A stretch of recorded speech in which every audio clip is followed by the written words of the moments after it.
ఇవాల్టి మనం cake class వీడియోలో ఎగ్ తోటి రెడ్ వెల్వెట్ కేక్ స్పాంజ్ అనేది ఎలా ప్రిపేర్ చేసుకోవాలో చూద్దాము. ఇదొచ్చి చాలా అంటే చాలా స్పెషల్ అండ్ చాలా రీసెర్చ్ తర్వాత నేను ఫౌండ్ చేసిన రెసిపీ. మీ అందరికీ కూడా ఫ్రీగా చెప్పబోతున్నాను. ఎక్కడ కూడా స్కిప్ చేయకుండా చూడండి. అప్పుడే మీకు ప్రాసెస్ ఫుల్‌గా అర్థమవుతుంది. అండ్ మీకు కూడా నాలాంటి పర్ఫెక్ట్ స్పాంజ్ అనేది వస్తుందనమాట. దానికోసం ఫస్ట్ ఒక చిన్న బౌల్‌లో జల్లెడ పెట్టుకొని 1 కప్ మైదా లేదా గోధుమ పిండి ఏదైనా వేసుకోండి. బట్ నేను ఇక్కడ మైదా తీసుకుంటున్నాను. తర్వాత 1 teaspoon cocoa powder and 1 teaspoon baking powder and half teaspoon వచ్చేసి బేకింగ్ సోడా. ఈ డ్రై ఇంగ్రీడియెంట్స్ అన్నీ కూడా జల్లెడతోటి జల్లించుకుంటాం అన్నమాట. సో దట్ ఆ లమ్స్ ఏమైతే ఉంటాయో ఉండలు కట్టుంటాయి కదా పిండి అన్నాక. సో ఆ ఉండలన్నీ కూడా మనం ఈ స్టెప్‌లో అవాయిడ్ చేస్తామన్నమాట. ఈ స్టెప్ అనేది చాలా ఇంపార్టెంట్. స్కిప్ అయితే చేయకండి. స్కిప్ చేసినట్లయితే మీకు స్పాంజ్ మధ్యలో పిండి పిండిగా ఉండిపోతుంది. దీన్ని ఒకసారి మనము రఫ్‌గా బలూన్ విస్కర్ తోటి మిక్స్ చేసుకుందాం. ఇలా చేయడం వల్ల ఇంగ్రీడియెంట్స్ అన్నీ కూడా బాగా మిక్స్ అవుతాయి. ఒక్కొక్కటి ఒక్కొక్క దగ్గర ఉండకుండా. సరేనా? అండ్ దెన్ ఇప్పుడు వేరే పెద్ద బౌల్ తీసుకొని ఇందులో మనము ఎగ్స్ అనేటివి యాడ్ చేసుకుందాం. నేనిక్కడ 1 కేజీ కాబట్టి మనం చేయబోయే స్పాంజ్ 3 ఎగ్స్ బ్రేక్ చేసుకుంటున్నాను. హోల్ ఎగ్స్ అనమాట.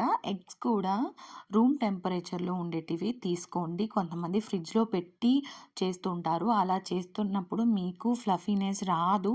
ఖచ్చితంగా మీ కేక్ అయితే స్పాయిల్ అయిపోతుంది. మనం స్పాంజ్‌కి ఎప్పుడైతే ప్రిపేర్ చేయాలనుకుంటున్నామో ఒక హాఫ్ అన్ అవర్ ముందుగానే అన్నీ గూడా ప్రతి ఒక్కటి పెరుగు, పాలు, గుడ్లు అన్నీ గూడా రూమ్ టెంపరేచర్‌లో పెట్టండి.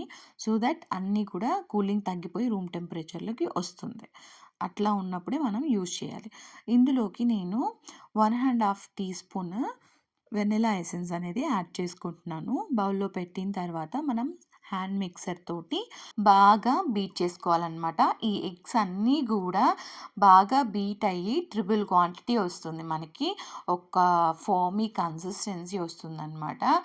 ఇది అరౌండ్ ఒక 4 మినిట్స్ 3-4 మినిట్స్ లోపలే వచ్చేస్తుంది. మీరు మీడియం స్పీడ్ పెట్టుకొని బీట్ చేస్తే ఈజీగా వచ్చేస్తుందనమాట. సో కన్సిస్టెన్సీ వచ్చిన తర్వాత మనం ఈ స్టేజ్‌లో ఏం చేయాలి అంటే షుగర్ పౌడర్ అనేది ఒక 1 కప్ ఇందులో యాడ్ చేసుకోవాలి. గ్రాడ్యువల్లీ యాడ్ చేసుకొని ఈ షుగర్ అంతా కూడా మెల్ట్ అయ్యేంత వరకు మళ్ళీ మనం ఒక 2 మినిట్స్ వరకి బీట్ చేసుకోవాలి. మీరు క్రిస్టల్ షుగర్ ఏసినట్లయితే ఈ బీటింగ్ టైం అనేది చాలా తీసుకుంటుంది. అందుకే నేనెప్పుడు కూడా షుగర్ పౌడరే ప్రిఫర్ చేస్తుంటాను బ్యాటర్స్‌కి. ఇప్పుడు ఈ షుగర్ మిక్స్ అయ్యి ఈ బ్యాటర్‌లో ఒక క్రీమ్ కన్సిస్టెన్సీ తీసుకొస్తదనమాట. ఈ క్రీమ్ కన్సిస్టెన్సీ వచ్చేంత వరకి మనము ఒక 1 ఆర్ 2 మినిట్స్ బాగా బీట్ చేసుకోవాలి. దీని తర్వాత మనము హాఫ్ కప్ రీఫైన్డ్ ఆయిల్ అనేది ఎలాంటి స్మెల్ లేనిది చూస్ చేసుకోండి. ఇందులో యాడ్ చేసుకోవాలి. ఇప్పుడు ఆయిల్ యాడ్ చేసిన తర్వాత కూడా బీటింగ్ అనేది 1 ఆర్ 2 మినిట్స్ మనం ఖచ్చితంగా చేయాలన్నమాట. ఆయిల్ బాగా మీకు బ్యాటర్‌లోకి కలిస్తేనే ఫినిషింగ్ కేక్ డ్రైగా కాకుండా మంచి పర్ఫెక్ట్ టెక్స్చర్‌లో వస్తుంది. సో, ఈ స్టెప్ కూడా ఇంపార్టెంట్. ఇప్పటి వరకు మనము లిక్విడ్స్ అన్నీ వేసేసి మన బ్యాటర్ అయితే లిక్విడ్ స్టేజ్ కంప్లీట్ అయిపోయింది. స్మూత్ టెక్స్చర్ అనేది వచ్చేసింది. తర్వాత మనం ఇందులోకి ఫస్ట్ మనం డ్రై ఇంగ్రీడియెంట్స్ మిక్స్ చేసి పెట్టుకున్నాం కదా! అది కొంచెం కొంచెం యాడ్ చేసుకుంటాము. ఇది రెడ్ వెల్వెట్ కాబట్టి మనము రెడ్ కలర్ అనేది తగినంత యాడ్ చేసుకోవాల్సొస్తుంది. మన కలర్ ఎంతవరకి మనకు కావాలనుకుంటున్నామో అంతవరకి కొంచెం కొంచెం యాడ్ చేసుకొని చేస్తామనమాట. ఇప్పుడు మనము కొంచెం డ్రై ఇంగ్రీడియెంట్స్ అండ్ దీంతో పాటు ఒక హాఫ్ కప్ కర్డ్ కూడా నేను కొద్దిగా యాడ్ చేసుకుంటూ ఒక 2-3 బ్యాచెస్‌లో మనము మిక్స్ చేసుకుంటూ ఉండాలన్నమాట. ఇలా కొద్ది కొద్దిగా మిక్స్ చేయడం వల్ల ఏమవుతుందంటే, ఉండలు కట్టకుండా, లంప్స్ ఏమి ఫార్మ్ అవ్వకుండా ఈవెన్‌గా full liquid ingredients and dry ingredients both వచ్చేసి కంబైన్ అవుతాయి. ఇలా బాగా కంబైన్ అయినప్పుడే మనకి కేక్ స్పాంజ్ అనేది పర్ఫెక్ట్‌గా బేక్ అవుతుంది. ఓకేనా? ఈ కలర్ మీరు స్టార్టింగ్ ఎగ్స్ ఏస్తారు కదా! అప్పుడు కూడా ఫుడ్ కలర్ అనేది యాడ్ చేసుకోవచ్చు. మీకు టైం సేవ్ అవ్వాలి అనుకుంటే. మెల్లి మెల్లిగా కొద్ది కొద్దిగా యాడ్ చేసుకొని కలర్ అనేది తీసుకురండి. ఈ విధంగా కొద్ది కొద్దిగా మీరు colour, dry ingredients and curd ప్రతీది కూడా పోసుకొని బాగా మిక్స్ చేసుకోండి. మిక్సింగ్ మీ ఇష్టం. నేను ఎప్పుడూ కూడా ఒకటే మెథడ్ ఫాలో అవుతాను. మీరు కట్ అండ్ ఫోల్డ్ మెథడ్‌లో కూడా ఫాలో అవ్వచ్చు. తప్పేం లేదు. బట్ ఏదైనా ఒక మెథడ్ ఫాలో అయ్యి మీరు ఈ విధంగా both dry and wet ingredients mix చేసేసుకోండి. సరేనా, ఇప్పుడు బ్యాటర్ అయితే రెడీ అయిపోయింది. ఇది కన్సిస్టెన్సీ. ఇప్పుడు నేను ఇది 1 కేజీ రెసిపీ కాబట్టి 8 ఇంచ్ టిన్ అనేది తీసుకుంటున్నాను. దీంట్లో బటర్ పేపర్ ఇలా ప్లేస్ చేసుకుంటున్నానమాట.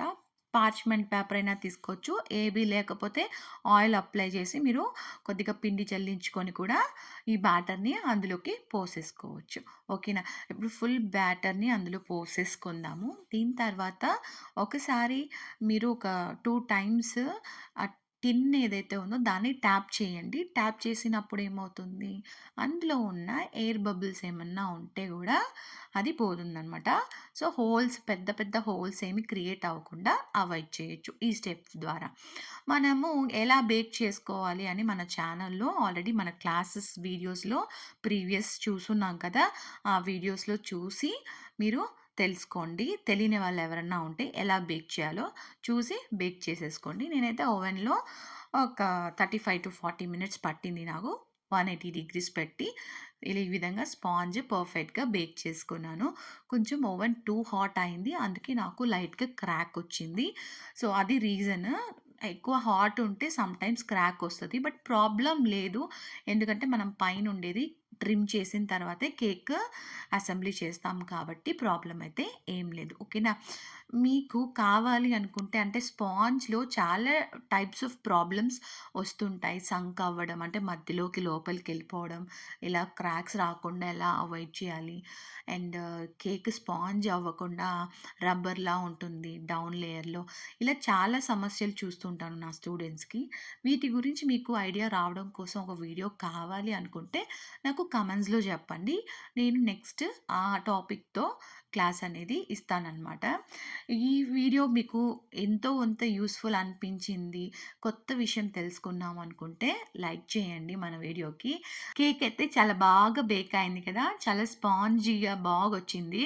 ఈ రెడ్ వెల్వెట్ కేక్ మీరు కూడా ట్రై చేసి చూడండి. తప్పకుండా నచ్చుతుంది. బయట దొరికే దానికన్నా చాలా రెట్లు టేస్టీగా ఉంటది ఇది. ట్రై చేసి మీకు అలా రాకపోతే నాకు కామెంట్స్‌లో చెప్పండి తప్పకుండా. అండ్ ఇంకో విషయం, కొత్తగా చూస్తున్న వాళ్ళు ప్లీజ్ సబ్స్క్రైబ్ చేసుకోండి. అందరికన్నా మీకు వర్తీ అయిన కంటెంట్ ఈ ఛానల్‌లో దొరుకుతుంది కాబట్టి. స్పాంజ్ అయితే టాప్ సైడ్ ఇలా ఉంది గానీ, కట్ చేసిన తర్వాత వ్యూ చాలా బావుంటుంది చూడండి.